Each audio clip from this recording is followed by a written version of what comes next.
KMB adalah singkatan dari Konferensi Meja Bundar. Mungkin sudah banyak yang gak asing dengan singkatan ini ya. KMB merupakan bagian penting dari sejarah kemerdekaan bangsa Indonesia. Makanya kita harus tahu tentang apa itu Konferensi Meja Bundar.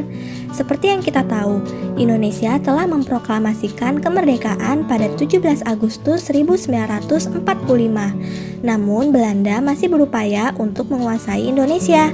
Banyak cara ditempuh bangsa Indonesia agar bisa benar-benar merdeka seutuhnya. Nah, KMB ini menjadi salah satu upaya yang dilakukan kids. Yuk kita cari tahu lebih banyak tentang apa itu KMB. Sebelum kita lanjut videonya, jangan lupa klik tombol subscribe dan tombol loncengnya ya. Apa itu Konferensi Meja Bundar? Konferensi Meja Bundar adalah upaya diplomasi yang berhasil membebaskan Indonesia dari Belanda. KMB ini digelar di Den Haag, Belanda pada 23 Agustus hingga 2 November 1949.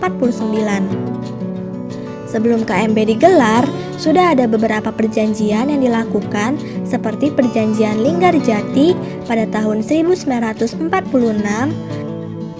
Perjanjian Renville pada tahun 1948, dan Perjanjian Romroyen pada tahun 1949.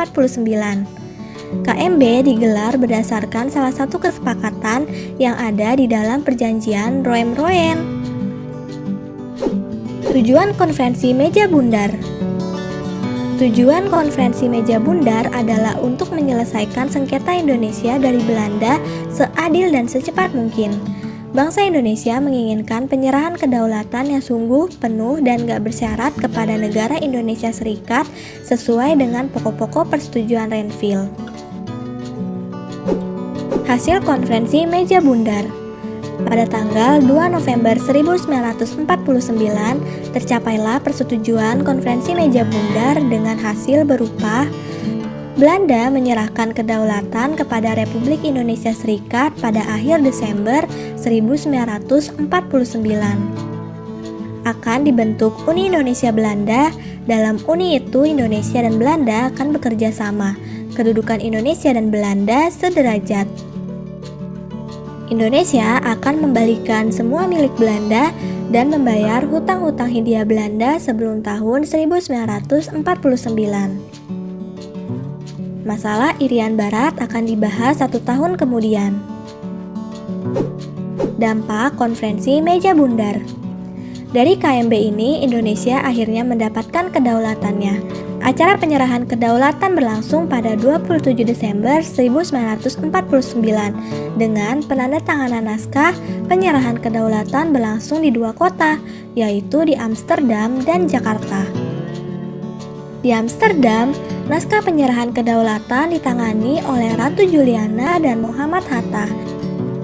Sementara di Jakarta, naskah ditangani oleh A.H.J. Loving dan Sri Sultan Hamengkubuwono IX.